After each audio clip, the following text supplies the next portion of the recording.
नचिकेता ने यमराज जी से कहा कि मरने के बाद आदमी कहाँ जाता है। यमराज जी ने कहा सुनो कहाँ जाता है, मैं आपको सुनाता हूँ। जब आदमी मरता है तो उसकी प्राण वायु निकलती है, आत्मा निकलती है और सूक्ष्म शरीर में प्रवेश कर जाती है। सूक्ष्म शरीर कौन? हमारे शरीर, हमारे 3 शरीर होते हैं। एक ये बैठा है, इसे स्थूल शरीर कहते हैं। एक शरीर और होता है जिस शरीर से आप लोग सपना देखते हैं। आपका शरीर तो आपके घर में होता है पलंग में, पर सपना देखने के लिए आप कहीं हरिद्वार में होते हैं, कहीं जगन्नाथ जी होते हैं सपने में, तो वहां भी आपका एक शरीर होता है जिससे आप दौड़ रहे हैं, खा रहे हैं, हंस रहे हैं, तो वह भी तो एक शरीर है। तो एक तो बिस्तर पर सोया है और एक सपना देख रहा है, और आप कहते भी आज मैंने सपने में जगन्नाथ जी को देखा, बिहारी जी को देखा। मतलब ये कौन है? ये आपका सूक्ष्म शरीर है। एक शरीर और है कारण शरीर। ये कारण शरीर जिस कारण से हमें मनुष्य का शरीर मिलता है, बंदर का, भालू का, जिस कारण से मिलता है उसको कारण शरीर कहते हैं। कारण शरीर का तो कोई बहुत बड़ा अस्तित्व नहीं है, वो उस कारण से तो मनुष्य मिल गया, वो कारण शरीर का काम खत्म। अब आगे का प्रोसेस ये है, 2 शरीर रह गए, एक सूक्ष्म एक स्थूल। तो ये जो बैठा है इसे कौन सा कहेंगे? मैया बोलो मैया, कौन सा है ये? स्थूल? स्थूल नहीं, स्थूल आधा सा, स्थूल। सूक्ष्म, सूक्ष्म शरीर कौन सा है? वही जो स्वप्न का दृष्टा है, जिसने स्वप्न को देखा है। वही शरीर हमारा मरने के बाद ये शरीर निकल जाता है, आत्मा यहां से निकल जाती है और उस सूक्ष्म शरीर में प्रवेश कर जाती है। और वही सूक्ष्म शरीर यहां से यमदूत उसे पकड़ कर ले जाते हैं और वहां ले जाकर यमराज जी के सामने हाजिरी लगाते हैं। यमराज वहां पर वेटिंग रूम में तुम्हें बिठाते हैं 13 दिन के लिए, जब तक तुम्हारी 13 ना हो जाए। 13 का इंतजार यमराज जी वहां पर करते हैं। क्यों? क्योंकि 13 में किया गया पुण्य तुम्हारे खाते में जुड़ता है। तो यमराज जी बोले आखिरी पुण्य और जुड़ जाए, फिर हिसाब करेंगे टोटल। तो फिर आप लोग जो 13 में ब्राह्मणों को खिलाते पिलाते हैं ना, समाज को, गांव को, वो सबको खिलाने पे उस आदमी के नाम से खिलाया, उस महिला के नाम से, उस जीव के नाम से खिलाया, वो पुण्य उसको मिलता है। तो 13 दिन बाद वहां पर आपका हिसाब किताब होता है। 14वें दिन यमराज जी वहां पर आपको सामने बिठाते हैं चेयर पर, कुर्सी पर, और वहां एक बड़ी टीवी लगी है। तो आपने जन्म से मृत्यु तक जो जो किया था सब रिकॉर्डिंग हो रही थी। तो वहां पर फिर पेन ड्राइव के द्वारा वहां सेटअप पे लगाया जाता है और फिर तुम्हारे जन्म से मृत्यु तक जो जो तुमने किया है, पुण्य पाप, सब वहां चलता है। यमराज जी कहते हैं देखो तुमने क्या किया, देखो कितनों का तुम गला दबा रहे हो, लूट रहे हो, देखो तुमने झूठ बोला, देखो तुमने कपट किया, देखो तुमने छल किया, तुम्हें इसलिए हमने संसार में भेजा था। आप बार बार लज्जित होते हैं अपने किए कर्म पर। अरे राम राम राम, मैंने क्या किया। आप जब बार बार झूठ बोलते हैं, यहां तो बड़ा मजा आ रहा है, झूठ बोलो, झूठ बोलो, खूब पैसा कमाओ, कैसे भी कमाओ, गला दबा दो, मार डालो, कुछ भी करके लोग पैसा कमा रहे हैं। लेकिन वो ये भूल रहे हैं कि इसका हिसाब देना पड़ेगा। किसी को कौड़ी कम नहीं देता, किसी को दमड़ी ज्यादा, और समझदार तो चुप रह जाता, मूर्ख शोर मचाता, मेरे मालिक की दुकान में सब लोगों का खाता, बचेगा कोई नहीं। तुमने अंधेरे में भी जो पाप किया होगा ना, वहां सब रिकॉर्ड है, पूरी रिकॉर्डिंग है वहां। इसलिए बच के रहना रे बाबा, ईश्वर के घर देर है अंधेर नहीं है। हिसाब जब होगा, पाई पाई का हिसाब होगा।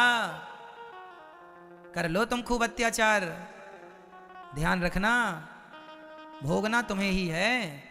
चलो, यमराज जी ने वहां हिसाब किताब कराया। अच्छा, देखो तुम गलत कर रहे हो, देखो तुमने झूठ बोला, देखो तुम अपने माँ को डांट रहे हो, देखो तुम अपनी माँ को गाली दे रहे हो, देखो तुमने अपनी माँ को 2 रोटी तक नहीं दी, देखो तुमने अपनी माँ के साथ कितना अत्याचार किया, देखो तुमने अपनी पत्नी पर कितना अत्याचार किया। और ये बहुओं की फाइल जब खुलती है, देखो तुमने अपनी सास को कितना तंग किया है, कितना सताया है, तुमने ये अत्याचार किया। सारा हिसाब किताब यमराज जी वहां रखते हैं। और फिर सब आदमी लोग, हम लोग सब थर थर थर थर थर थर थर कांपते हैं। अब क्या होगा, अब क्या होगा वो भी बताता हूं। तो अब यमराज जी अपने दूतों को आदेश देते हैं, चलो भाई इनका हिसाब किताब करो, कितना हुआ। वहां बिल्कुल अपडेट सॉफ्टवेयर है, तुरंत डाला, हिसाब किताब आ गया। इनके 5 किलो पाप हो रहे हैं और 100 ग्राम पुण्य है। पाप कितने निकले? मैया बोल दो मेरी माँ, 5 किलो पाप और 100 ग्राम पुण्य। पुण्य 100 ग्राम, पूरी जिंदगी में 100 ग्राम पुण्य किया, और पाप 5 किलो। कई लोग तो 10-10 किलो करते हैं, पर हम तो यहाँ 5 किलो के हिसाब लेके चले। देखो हम तो समझाने के लिए लेके चल रहे हैं 100 ग्राम और 5 किलो, किसी के 20 किलो भी पाप होते हैं और किसी के केवल 2 ग्राम पुण्य होते हैं और किसी के पुण्य ज्यादा है, पर सबका अपना अपना हिसाब किताब है। भगवान जाने आप लोगों का कितना निकलेगा।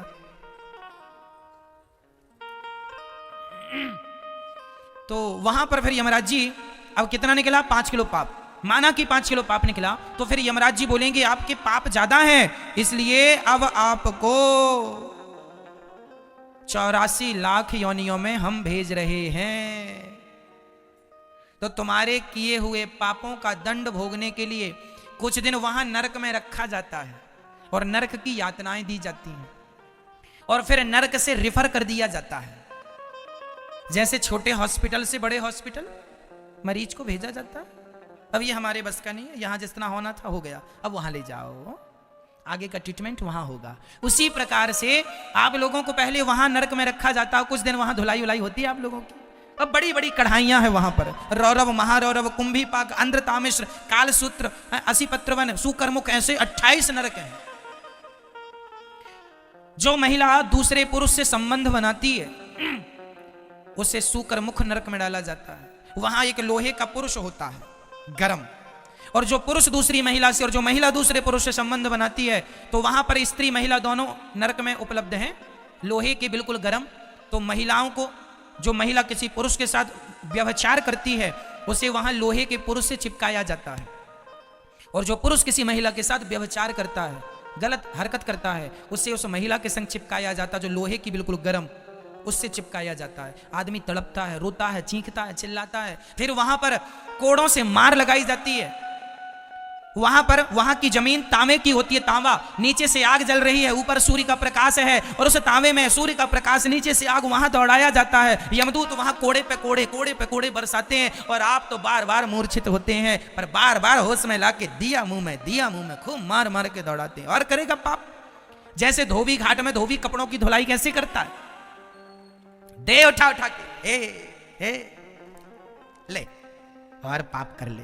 मजा आ रहा था पाप करने में, पिट यमराज कोड़े से जब यमदूत मारते हैं ना, नानी याद आ जाती है, अभी कर लो खूब पाप तुम। ये बहुएं सासों को खूब रुलाती हैं ना, तुम्हारा एक एक आंसू का हिसाब होगा वहां पर। कर लो तुम अत्याचार, बचेगा कोई नहीं। परमात्मा सब देख रहे हैं, अंधे थोड़ी है वो। लाख आंख से देख रहा है तुझे देखने वाला, सच की खेती कर ले चतुर नर, समय गुजरता जाता मेरे मालिक की दुकान में सब लोगों का खाता। इस प्रकार वहां नरक की यातनाएं देकर फिर 84 लाख योनियों में भेज दिया जाता है। 84 लाख योनियां कौन? नाली का कीड़ा। यहां आओ, नाली का पानी पियो, नाली में रहो, आनंद लो वहां। फिर उसके बाद तुम्हें गधा बनाया जाएगा, ढोते रहो बोझा। फिर उसके बाद तुम्हें सुअर बनाया जाएगा। जो शराब वराब ज्यादा पीने के शौकीन है ना, इनको सुअर बना दिया जाता है। जाओ गंदी नाली में तुम, क्योंकि शराबी अक्सर ना गंदी नाली में जाके गिरता है। तो भगवान बोले चलो तेरा वहीं ज्यादा मन था तो तू वहीं जा। तो फिर उसको शुअर बना के गंदी नालियों में अपना, आप लोग भी यदि शराब वराब पीते हैं तो अपने लिए देख लेना कि भाई हम यहां पे आएंगे। शराब पीना महापाप है। मैंने पहले कथा में बताया है आपको, 5 प्रकार के महापाप होते हैं। उन महापापों में पहला महापाप शराब है, दूसरा स्वर्ण की चोरी है, तीसरा ब्रह्म हत्या, ब्राह्मण की हत्या और गौ हत्या है, और चौथा गुरु पत्नी पर कुदृष्टि, जो अपने गुरु जी की पत्नी पर कुदृष्टि रखता है। ये 4 महापापी हैं। और 5वां महापापी वो जो इन चारों के संग उठता और बैठता हो और संबंध रखा हो, वो भी 5वां महापापी है। शराबियों से रिश्ता रखने वाला भी महापापी कहलाता है। इसलिए ये 5 प्रकार के महापापी को घोर नरक जाना पड़ता है, बड़ी यातनाएं सहनी पड़ती हैं। और इसके बाद फिर आप लोगों को फिर वहां से निकालकर नाली का कीड़ा, सुअर उअर फिर बनाया जाएगा। फिर सुअर बनाने के बाद आप लोगों को चमगादड़ बनाया जाएगा, उल्टा लटकी रहो, कोरोना फैलाती रहो। तो चमगादड़। फिर इसके बाद आप लोगों को चींटी बनना पड़ेगा, फिर मछली बनना पड़ेगा, फिर पेड़ बनना पड़ेगा। पेड़ बन के खड़े हैं। अब पेड़ वेड़ से जब मुक्ति मिली तो फिर उसके बाद शेर बनना पड़ा, हाथी बनना पड़ा। फिर 84 लाख योनियों के अंत में आखिरी योनि है गौ माता की। जब आदमी सारे पापों को भोग लेता है, ध्यान से सुनना, जब आप लोग सारे पापों को भोग कर निष्पाप हो जाते हैं, तो वेटिंग लिस्ट में जरा देर के लिए डाल दिया जाता है। जब आदमी निष्पाप हो जाए, तुमने सारे भोग लिए ना, तो सारे पाप जब भोग के खत्म कर लिया, जब आप निष्पाप हो गए, तब आखिरी 84 लाख योनियों के बाद सबसे अंतिम योनि गाय की योनि है। फिर आपको गाय बनना पड़ता है। गाय गौवंश, जिसमें बैल गाय सब आ गए, गौवंश।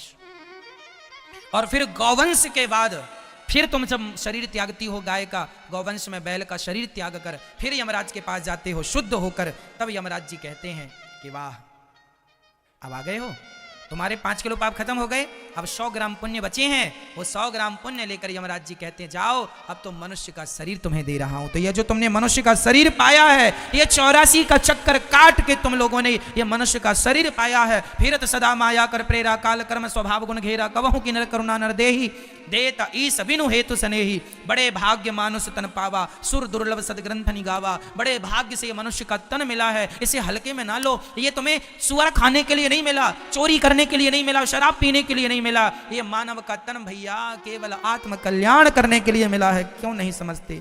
क्यों अपना नुकसान कर रहे हो? क्यों जरा से सुख के पीछे अपना सब कुछ बिगाड़ रहे हो? क्यों नहीं समझ रहे हो?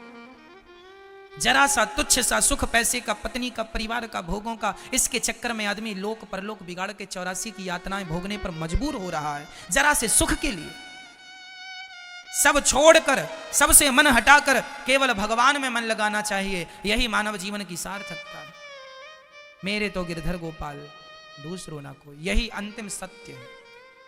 अब ये कितनी देर में आपको ये इतनी सी बात समझाने के लिए इतने सारे ग्रंथ पुराण बनाए, केवल इतनी सी बात समझाने के लिए कि तुम्हें यह समझ में आ जाए कि भगवान मेरे हैं, ये संसार मेरा नहीं है। बस इतनी सी बात समझाने के लिए इतने सारे पुराण बनाए गए और इतने सारा कुछ समझाए कि इतनी सी बात जिस दिन समझ में आ जाए, बस वही आपका जीवन है। ये 84 लाख योनियों का मैंने विवरण आपको दिया। 84 लाख योनियां हैं, इनमें कीट पतंगा, मच्छर, मक्खी सब कुछ आ गया, सब कुछ आ गया। पेड़ पौधे, मछली सब आ गए, उड़ने वाले पशु पक्षी, जलचर, थलचर, नभचर, नाना सब आ गए। जलचर मतलब जल के जीव, थलचर मतलब थल में रहने वाले और गगन आकाश में उड़ने वाले, नभचर, नभचर आ गए, सब आ गए। बस बड़े आखिरी में ये मनुष्य का शरीर दिया है, इसलिए चींटियों की संख्या ज्यादा है। भारत में सिर्फ 135 करोड़ लोग रहते हैं, ओनली 135। नई जनगणना आएगी तो 140 होंगे, 150 करोड़ होंगे अधिक से अधिक। भारत में प्रेजेंट में जो हमें जनगणना प्राप्त है उसमें 135 की बात है। 135 करोड़ लोग भारत में रहते हैं। पर मुझे बताओ चींटी कितने करोड़ होंगी पूरे भारत में? कोई गिनती है? मच्छर कितने करोड़ होंगे? हाथी, मक्खी कितने करोड़ होंगी? चींटियां, हाथी, चींटियां, मक्खी, और ये चींटी, चमगादड़, और ये भेड़, ये सुअर, ये सब गिनती करो तो आदमी से ज्यादा ये लोग पाए जाते हैं। क्यों? कोई करोड़ों सुअरों के बाद, करोड़ों भोग भोगने के बाद, योनियों में जाने के बाद, तब कहीं जाकर एक बार ईश्वर मौका देते हैं मनुष्य का। इसलिए तुम्हारी जनसंख्या कम है, चींटियों की ज्यादा, क्योंकि वो तो अभी भोग ही रही हैं अपने कर्मों का दंड। अब मैं यहां मनुष्य के बाद जब मैं मरूंगा, ये शरीर छोड़ूंगा, इसके बाद पता नहीं मैं कहां जाता हूं, कितनी बार मुझे कीड़ा बनना पड़ेगा। यदि मैंने अच्छे कर्म किए तब तो मोक्ष हो जाएगा, भगवान के चरण मिल जाएंगे, परमधाम वैकुंठ साकेत लोक मिल जाएगा। और नहीं तो यदि मैंने भी जरा सा संसार से मोहब्बत कर ली और मैंने भी भगवान को विसार दिया, तो फिर मैं भी जन्म और मृत्यु के पहिए में पिसता रहूंगा। पुनरपि जननम पुनरपि मरणम पुनरपि जननी जठरे शयनम, चलती चक्की देख कर दिया कबीरा रोए। ये चक्की चल रही है, जन्म और मृत्यु की चक्की, सब पिस रहे हैं। चलती चक्की देख कर दिया कबीरा रोए, दो पाटन के बीच में साबुत बचाना कोई, सब पिस रहे हैं। जन्म मृत्यु, जन्म मृत्यु, जन्म मृत्यु, जन्म मृत्यु, यही करते करते खत्म। इसलिए कितने मेहनत के बाद, कितने जन्मों के बाद ईश्वर ने मनुष्य बनाया, और उन मनुष्यों में भी तुम गर्व से कह सकते हो कि भगवान की विशेष कृपा थी आप लोगों पर, इसलिए भारत भूमि में जन्म दिया है ईश्वर ने तुम्हें। और भारत भूमि में भी तुम्हें सनातन धर्म में भेजा है परमात्मा ने। उस धर्म में, जिस धर्म में गंगा को माता, यमुना को माता और समुद्र को भगवान देवता माना जाता है, उस धर्म में तुम्हें भेजा गया है। जिस धर्म में पत्थर को भी भगवान माना जाता है, ये धर्म सबसे श्रेष्ठ धर्म है, सनातन धर्म। धरा ये जिस पर घूम रही, हम उसी केंद्र के बिंदु हैं। गर्व से कहो हम हिंदू हैं, हम हिंदू हैं, हम हिंदू हैं। भाग्यशाली हो आप लोग कि आप लोग कथा सुन लेते हैं, वृंदावन में बिहारी जी का दर्शन कर लेते हैं। अभागी हैं वो लोग जिनके मुंह से भगवान का नाम भी नहीं निकलता।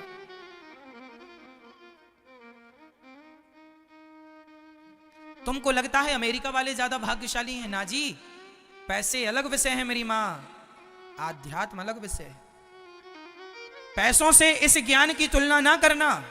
ये जो ज्ञान मैं आपको दे रहा हूं, ये जो मार्ग मैं आपको बता रहा हूं, इस मार्ग को पैसों से तुलना ना करना। मीराबाई के पास क्या पैसों की कमी थी, लेकिन मीराबाई ने जिनके खजाने सोने के थे, उन खजानों को छोड़ करके दुनिया से नाता तोड़कर गिरधर से नाता जोड़ लिया। यदि पैसों की बात करेंगे तो ये आध्यात्म जगत पैसों से मैच नहीं करेगा। यहां त्याग चाहिए, आसक्ति मुक्त आदमी चाहिए। मीराबाई ने क्या उसके पास, अरे राजा की बेटी थी मीरा, और राजा की बहू थी, राणा की बहू थी, कोई कमी नहीं थी उनके घर पैसों की, लेकिन सबसे नाता तोड़कर गिरधर से नाता जोड़ लिया। चांदी की दीवार को तोड़ा, मीरा ने घर छोड़ दिया, है ना। वो परमात्मा से संबंध बनाने के लिए, परमात्मा से रिश्ता बनाने के लिए, परमात्मा को पाने के लिए चांदी और सोने की दीवार को तोड़ दिया।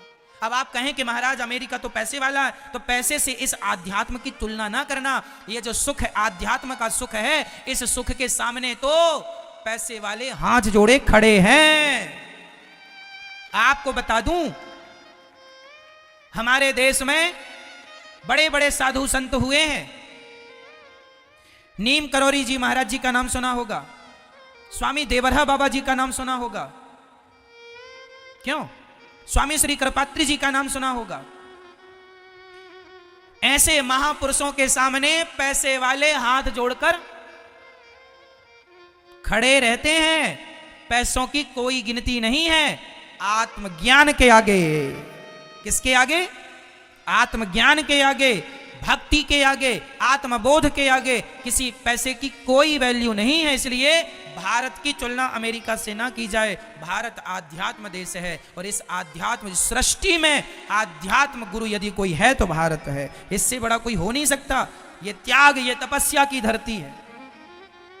भोगी बनना है तो अमेरिका का रुख कर लो, पर योगी बनना है और जीव मात्र को कल्याण चाहिए तो फिर भारत की धरती में रहकर त्याग तपस्या से परमात्मा का चिंतन करो। इसी से तुम्हारा लोक परलोक सवरेगा।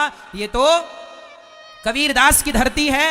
कबीरदास जैसे महापुरुषों के आगे बड़े बड़े पैसे वाले घुटने टेकते थे। नहीं सुना रैदास जी का नाम?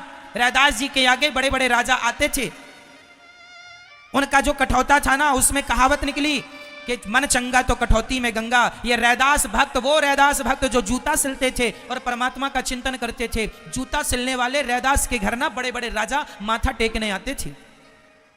रैदास जी की चौखट में बड़े बड़े राजा, बड़े बड़े महाराजा माथा रगड़ते थे कि रैदास जी एक कृपा की दृष्टि कर दो तो हमारा कल्याण हो जाए। ऐसे रैदास जी ये आध्यात्म जगत के हमारे संत हुए हैं जिनके आगे पैसों की कोई वैल्यू। इसलिए आध्यात्म की तुलना धन से ना की जाए। यदि तुम धन वाली बात करते हो तो फिर धन में उलझे रहो। मैं ये नहीं कहता कि धन नहीं कमाना, धन कमाना है, काम धन से करना है, पर धन में आसक्ति नहीं रखना। आसक्ति केवल भगवान से हो। मन भगवान में लगे, पैसों में मन ना लग जाए। मैं यहां बार बार सचेत कर रहा हूं आपको, ठीक है? इसलिए इस विषय को समझ लो। तो नरक जाने से बच गए, तो यदि आप लोग नरक जाने से बच गए तो समझ लो आपका मानव शरीर सफल हो गया। और यदि नरक चले गए तो आपका मनुष्य बनना व्यर्थ हो गया। फिर 84 का चक्कर। 10वीं फेल हो गए तो फिर पाठ 1 लेसन 1, फिर वही पुस्तक पढ़ो, फिर वही 84 का चक्र। पुनरपि जननम पुनरपि मरणम। इसलिए भज गोविंदम गोविंदम भज मूढ़ मते। यदि 84 के चक्कर से बचना है तो केवल भगवान कृष्ण का चिंतन करो, श्रीमन नारायण का चिंतन करो, श्री सीताराम का चिंतन करो। इसी से हम सबका उद्धार है, हम सबका कल्याण है। समझ में आ रहा है?